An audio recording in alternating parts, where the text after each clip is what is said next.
જો હું તમને કહું કે તમારા હાડકાં અંદરથી ધીમે ધીમે નબળા પડી રહ્યા હોઈ શકે અને તમને તેની કોઈ ખબર જ નથી, કોઈ ખાસ દુખાવો નહીં કે કોઈ મોટી નિશાની પણ નહીં, પણ કોઈ નાની ઈજા અથવા પડવાથી મોટું ફ્રેક્ચર થઈ શકે છે.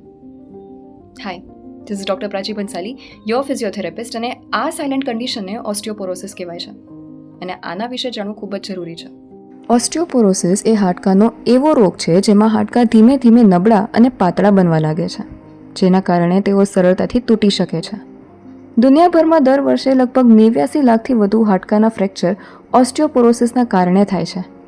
ઘણા વખત લોકોને સમજાતું પણ નથી કે તેમને આ સમસ્યા છે, કારણ કે શરૂઆતમાં કોઈ ખાસ દુખાવો કે લક્ષણ દેખાતા નથી. તેથી જ તેને સાયલેન્ટ ડિઝીઝ કહેવામાં આવે છે. હાડકાં એટલા નબળા બની શકે છે કે ગંભીર સ્થિતિમાં નાનું પડી જવું, જોરથી ખાંસી આવવી અથવા છીંક પણ ફ્રેક્ચરનું કારણ બની શકે છે.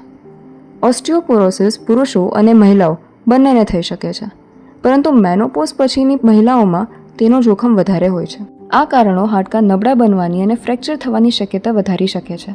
મોટા થયા પછી હાડકું તૂટ્યું હોવું, વધતી ઉંમર, હાડકાની મજબૂતી ઓછી હોવી, પરિવાર અથવા પોતાને હિપ ફ્રેક્ચરની હિસ્ટ્રી હોવી, શરીરનું વજન ઓછું હોવું અને સ્મોકિંગ કરવું. But the good news is physiotherapy હાડકાને મજબૂત રાખવામાં અને ઓસ્ટિયોપોરોસિસને સંભાળવામાં ખૂબ જ મદદરૂપ બની શકે છે.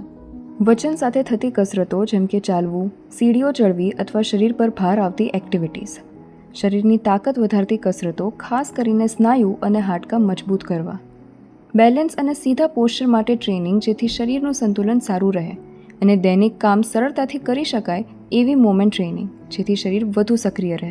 Movement is medicine when guided the right way.